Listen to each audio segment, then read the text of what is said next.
Muy buenas noches. Solo puedo decir que Dios es muy bueno. Vivo cerca de la ciudad de Bogotá y en el recorrido para llegar acá, el transporte en el que yo venía se le presentó un percance. Llegó un momento en que el conductor no sabía si coger hacia la izquierda, coger hacia la derecha. Hubo un momento de angustia y pues uno lo último que espera es el impacto o el golpe. No nos pasó nada, gracias a Dios, a los que veníamos. Y por eso, una vez más digo, Dios es bueno. Y doy gracias a Dios por este tiempo, porque nos permite a través de este medio estudiar su palabra. Y como todo lo bueno debe empezar con una oración y por eso los invito a orar. Padre, quiero poner ante ti primeramente mi estudio, mi enseñanza, mi testimonio, Padre. Quiero pedir que seas tú a través del Espíritu Santo guiándome a hablar lo que tú quieres que yo transmita, Padre. Pido también por corazones que sean permeados por tu palabra, que sean confrontados y que al final te demos la gloria y la honra. Ponemos este tiempo en tus manos en el nombre del Señor Jesús. Amén. Como título le he puesto Testimonio de un amor eterno. Y quiero invitarlos, como para tener un contexto general, al libro de Hebreos, capítulo 1. Vamos a leer del versículo 1 al 4. Y dice así, versículo 1. Dios, habiendo hablado muchas veces y de muchas maneras en otro tiempo a los padres por los profetas, en estos postreros días nos ha hablado por el Hijo, a quien constituyó heredero de todo y por quien asimismo hizo el universo, el cual siendo el resplandor de su gloria y la imagen misma de su sustancia y quien sustenta todas las cosas, con la palabra de su poder, habiendo efectuado la purificación de nuestros pecados, por medio de sí mismo se sentó a la diestra de su majestad en las alturas. ¿Qué nos está diciendo aquí? Que más o menos en el tiempo del Antiguo Testamento, más o menos 1800 años, 39 libros, diferentes épocas, lugares, culturas y situaciones, a través de visiones, símbolos, parábolas que se escribieron, algunos en poesía, otras en prosa, aunque la forma y el estilo cambiaron, siempre ha sido la revelación progresiva de Dios. Siempre ha sido el plan de redención y la voluntad de Dios para su pueblo. Dios siempre, desde Génesis hasta Apocalipsis, ha dado a conocer, se ha ido revelando del plan que Él tiene. En el versículo dice, en estos postreros días nos ha hablado por el Hijo. En el antiguo hablaron los profetas, en el nuevo es el Hijo de Dios. Y dice, a quien constituyó heredero de todo. Cristo, heredero de todo. Cristo, Dios, dueño de todo. Y dice más adelante, por quien asimismo hizo el universo. Eso nos da a entender que Él es el creador. El cual siendo el resplandor de su gloria, a quien que brillaba con una luz propia, y la imagen misma de su sustancia, quien sustenta todas las cosas. Todo ha sido encaminado para el cumplimiento de su propósito. Dios ha sustentado, sustenta y sustentará todo con la palabra de su poder. Y dice, termina diciendo, habiendo efectuado la purificación de nuestros pecados por medio de sí mismo, se sentó a la diestra de la majestad en las alturas. Dios, autor de la creación, no se ausentó, sino ha estado pendiente todo el tiempo de su creación y está pendiente. Efectuó la purificación de los pecados y se sentó a la diestra de la majestad en las alturas. Qué hermoso pasaje, qué hermoso contexto. A través de la Biblia Dios nos ha hablado a través de diferentes profetas y ha llamado a muchos hombres quienes han obedecido a Dios, hombres de fe, quienes enfrentaron situaciones difíciles en su caminar. Voy a nombrar algunos, son muchos. Algunos de ellos son Abraham, a quien le hizo una promesa incondicional, Moisés, a quien le habló a través de una zarza, Josué, quien fue sucesor de Moisés para llevar al pueblo a la tierra prometida, Natán, quien actuó como interlocutor de Dios y el rey David, un amigo valiente y consejero que hablaba siempre con la verdad, Job, quien enalteció a Dios a pesar del sufrimiento de su situación. Otro hombre quien escuchó la voz de Dios y fue obediente fue Daniel, quien creció siendo esclavo en Babilonia, siendo un hombre de testimonio, siendo un hombre de oración, siendo un hombre de fe, y quien aceptó con humildad los castigos que él no merecía. Otro de los hombres, quiero terminar con él, Pablo, quien siendo un perseguidor de Cristo pasó a ser uno de los mayores defensores y proclamadores del Evangelio. Quiero que me acompañen a Hechos 9, vamos a leer del capítulo 3 al 9. Saulo, quien es su nombre antes de convertirse, después Pablo, dice así, versículo 1, Saulo, respirando aún amenazas y muerte contra los discípulos del Señor, vino al sumo sacerdote y le pidió cartas para las sinagogas de Damasco, a fin de que si hallase algunos hombres o mujeres de este camino, los trajere presos a Jerusalén. Mas yendo por el camino, aconteció que al llegar cerca a Damasco, repentinamente lo rodeó un resplandor de luz del cielo. Y cayendo en tierra, oyó una voz que le decía, Saulo, Saulo, ¿por qué me persigues? Él dijo, ¿quién eres, Señor? Y le dijo, yo soy Jesús, a quien tú persigues. Dura cosa te es dar coces contra el aguijón. Él, temblando y temeroso, dijo, Señor, ¿qué quieres que yo haga? El Señor le dijo, levántate y entra en la ciudad y se te dirá lo que debes hacer. Y los hombres que iban con Saulo se pararon atónitos, oyendo a la verdad la voz, mas sin ver a nadie. Entonces Saulo se levantó de tierra y abriendo los ojos no veía a nadie, así que llevándole por la mano le metieron en Damasco, donde estuvo 3 días sin ver y no comió ni bebió. Y así muchos hombres en el Antiguo y el Nuevo Testamento han sido de testimonio, de obediencia y de fe en Dios. Pero, ¿qué tiene que ver esto con el título, Testimonio de un amor eterno? Y mejor aún, ¿qué tiene que ver esto conmigo? Es por eso les voy a compartir mi testimonio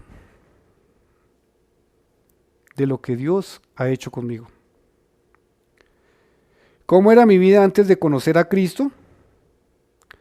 Nacido en una familia humilde, con creencias católicas, criado por una madre quien hizo el papel de papá y de mamá, a quien amo mucho, esforzada, acompañado de 3 hermanos menores, a quienes también amo mucho. Mis estudios de bachillerato los realicé en un colegio con los sacerdotes salesianos, siendo devoto de María Auxiliadora y del Divino Niño Jesús. Recuerdo que todos los días que iba al colegio, antes de entrar, yo rezaba a 2 estatuas, cargaba imágenes, cargaba cruces, estampas. Sabía que existía un Dios, pero mi relación con Él era muy de lejos.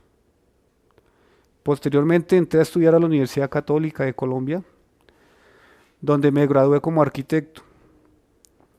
Recuerdo que comencé a estudiar la carrera. En ese año nació mi hijo mayor, a quien amo mucho, y formé un hogar con una hermosa mujer, quien actualmente es mi esposa y a quien amo mucho. Eran 3 grandes compromisos. Algunas personas me recomendaban que de pronto tenía que dejar algunas de esos compromisos. 2 años después nació mi segunda hija, a quien amo mucho. Así mis compromisos y obligaciones iban creciendo y era necesario esforzarme para sacar adelante mi familia. Me creía un hombre bueno, pensaba que todo lo que estaba haciendo estaba bien. Y como no habían límites, me iba involucrando sutilmente en una vida, en un mundo de destrucción. Y mi lema era, primero yo, segundo yo y tercero yo. Y pensaba que todo lo que sucedía y podía hacer era gracias a mi valentía, a mi inteligencia y a mi esfuerzo.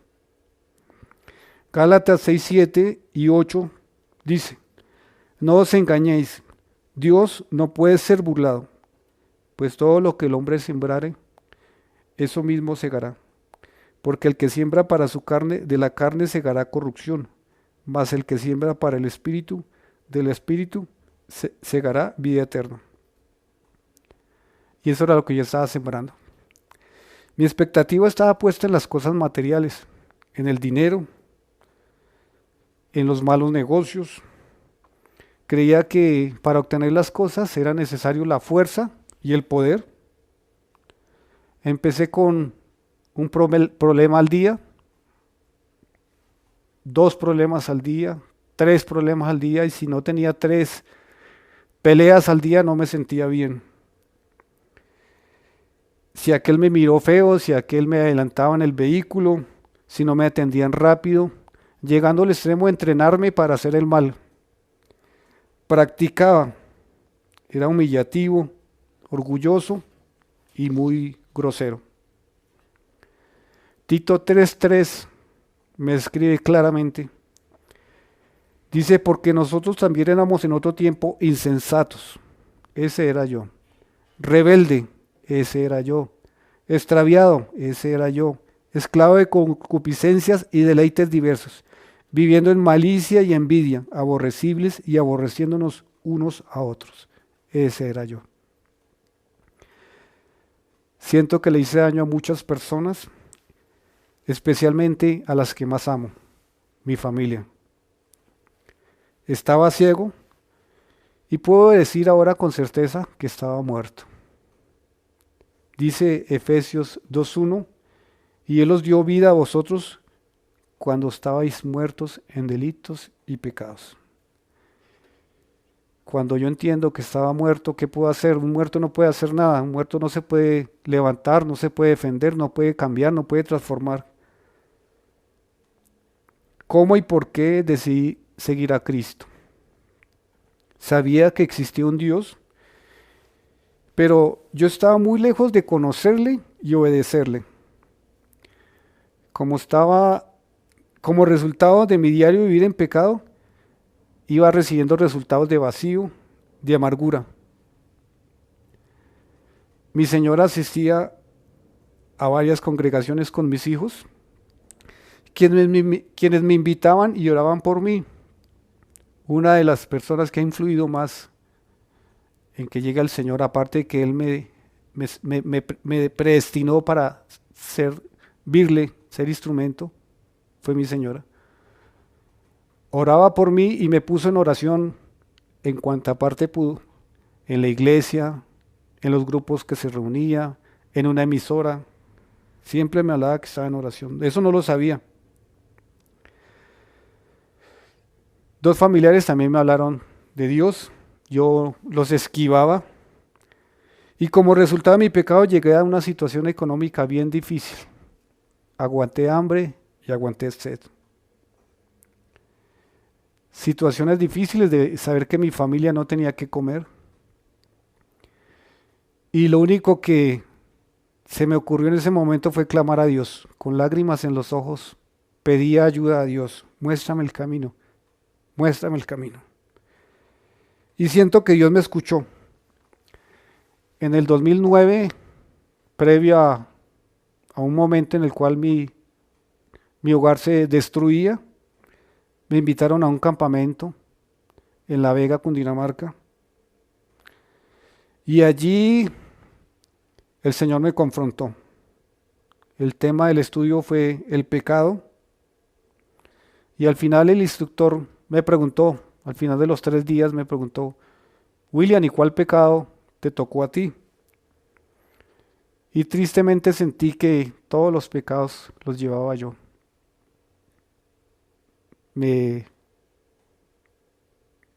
Se me desgarraron las lágrimas porque entendí mi situación.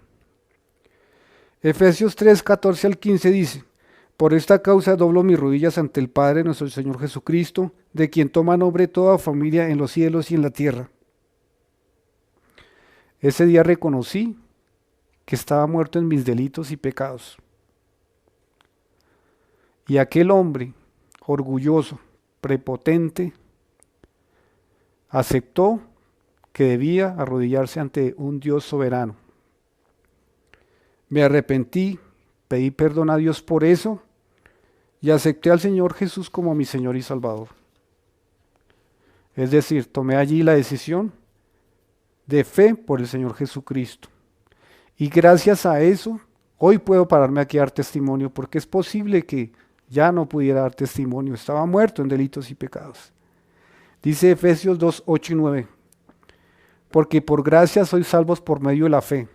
Y esto no de vosotros, pues es don de Dios, no por obras para que nadie se gloríe. No tuve que hacer nada. Dios lo hizo todo por mí. Y no podía hacer nada, estaba muerto en delitos y pecados. ¿Cómo es ahora mi vida en Cristo? He visto milagros. Uno de los milagros soy yo. Yo soy un milagro. Y puedo decir que recibo solo bendiciones. Mi matrimonio se realizó. Fui padre por tercera vez de Simón Andrés, a quien amo mucho. Mis manos que antes le servían al pecado, ahora le sirven al Señor. Pertenezco a una familia en Cristo. Soy un hombre nuevo que como vasija de barro el Señor va moldeando día a día y me va transformando a su imagen.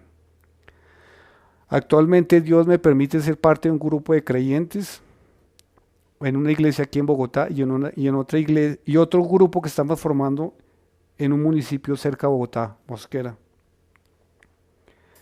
También sin tener los recursos económicos, los contactos, las condiciones, el Señor me permite estar realizando una maestría en Ministerio Bíblico en Los Ángeles, California, en una universidad llamada TMS, dirigida por John MacArthur.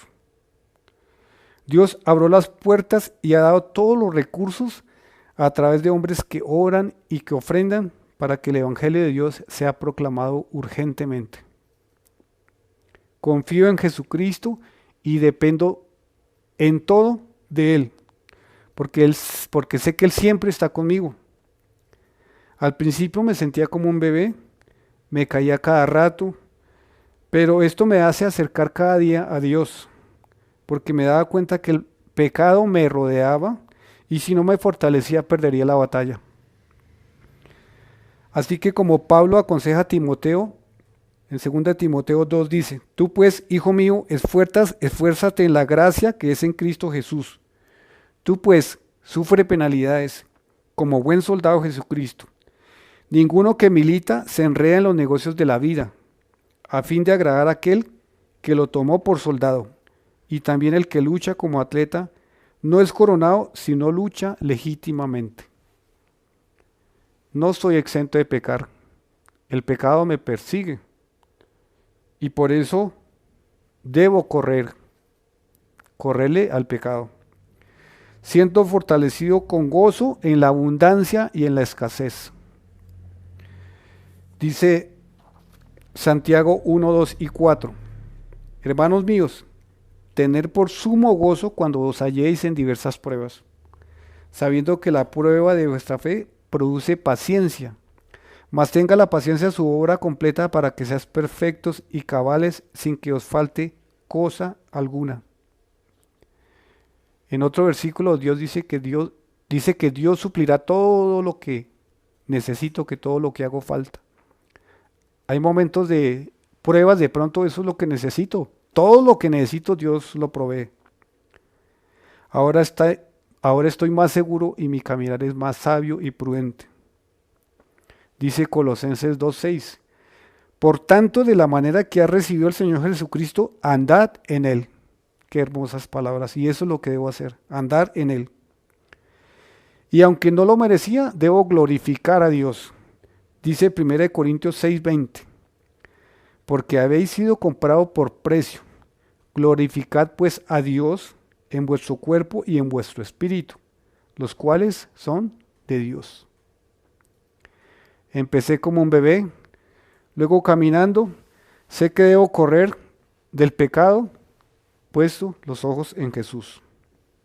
Dice Hebreos 12, 1 al 3. Por tanto, nosotros también teniendo alrededor nuestro tan grande nube de testigos, despojémonos de todo peso y del pecado que nos asedia, y corramos con paciencia la carrera que tenemos por delante, puestos los ojos en Jesús, el autor y consumador de la fe, el cual por gozo puesto delante de él sufrió la cruz, menospreciando el oprobio. Hermosas palabras. La verdad clara. No hay engaño. Y sabiendo que tenemos un Dios vivo, grande, soberano y poderoso, majestuoso, que se preocupa por mí, siempre esperaré en Él, así sea difícil el camino. Dice Isaías 40:31, pero los que esperan en Jehová tendrán nuevas fuerzas, levantarán alas como las águilas y correrán y no se cansarán, caminarán y no se fatigarán. La gloria y la honra es para Dios. Pido en oración para que yo ame cada día a Dios con todo mi corazón, con toda mi alma, con toda mi mente. Pido para que sea efectivo en proclamar su evangelio. Pido para que la obra del Señor crezca. Pido para que los municipios alrededor donde yo vivo conozcan urgentemente la palabra del Señor. Hemos visto que Dios ha hablado muchas veces y de muchas maneras. Y es por eso que hoy quiero hablarte a ti. Tal vez estás pasando una situación difícil. Tal vez estés, como dice Tito 3:3, siendo insensato. De pronto en una situación de rebeldía. De pronto te sientes extraviado, esclavo de concupiscencia. De pronto estás en deleites diversos. De pronto vives en malicia y envidia. De pronto estás pasando una situación aborrecible. De pronto tienes dificultades aborreciéndote unos a otros. Por eso quiero contarte dos noticias. Nosotros decimos dos noticias, una buena y una mala. ¿Y cuál te gustaría escuchar primero? Pero yo voy a empezar por la mala. Dice Romanos 3, como está escrito, no hay justo ni aún uno. No hay quien entienda, no hay quien busque a Dios. Todos se desviaron, a una se hicieron inútiles. No hay quien haga lo bueno, no hay ni siquiera uno. Verdad que me confrontó a mí profundamente. Yo me creía bueno. No hay ni uno, dice el Señor, no hay ni uno. Romanos 3:23 dice, por cuanto todos pecaron y están destituidos de la gloria de Dios. Eso me mostró que yo como pecador estaba destituido de la gloria de Dios. Yo pensaba en una vida presente, pero el Señor me lleva a pensar en una vida eterna. Y aquí dice, por cuanto todos pecaron y están destituidos de la gloria de Dios. Eso me hacía estar lejos, alejado del Señor.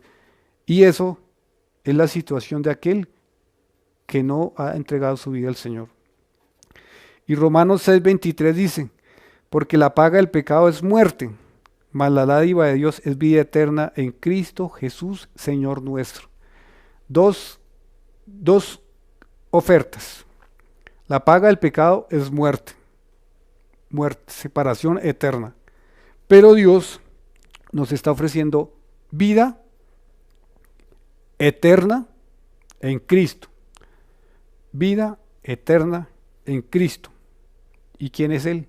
Es el dueño y Señor de la creación. Esa es la mala noticia, que hay una vida eterna alejada de Dios. Ahora la buena noticia. Juan 3:16 nos dice, porque de tal manera amó Dios al mundo que ha dado a su Hijo unigénito, a su único Hijo, para que todo aquel que en Él cree no se pierda, mas tenga vida eterna. Porque no envió Dios a su Hijo al mundo para condenar al mundo, sino para que el mundo sea salvo por Él. Dios envió a su Hijo a Cristo para que tengamos vida eterna. Dios dio a su Hijo. Efesios 2, 4 al 6 dice, pero Dios es rico en misericordia, por su gran amor con que nos amó, aun estando nosotros muertos en pecado, nos dio vida juntamente con Cristo. Por gracia sois salvos. Dios, autor de la creación, pendiente de la creación, envió a su Hijo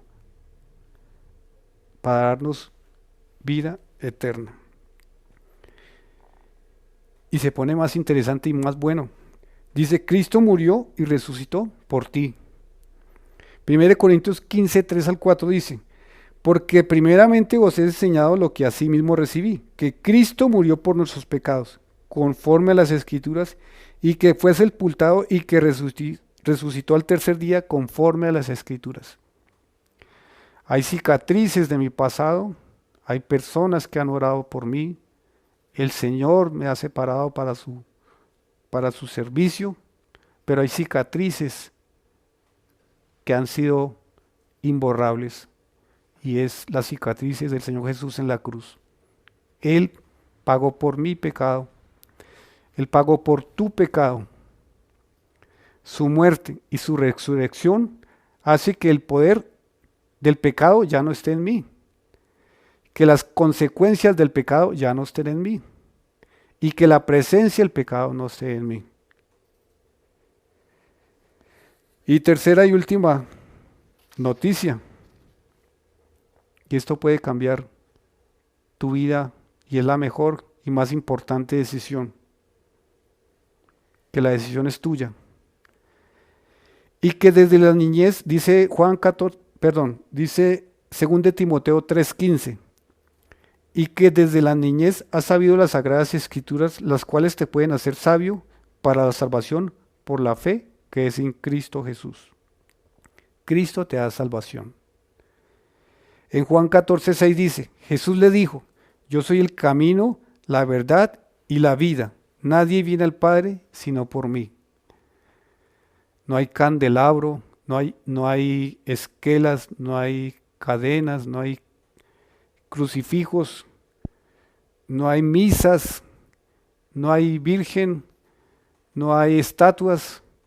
Solamente dice, Jesús dijo, yo soy el camino, la verdad y la vida. Conociendo la verdad, soy libre.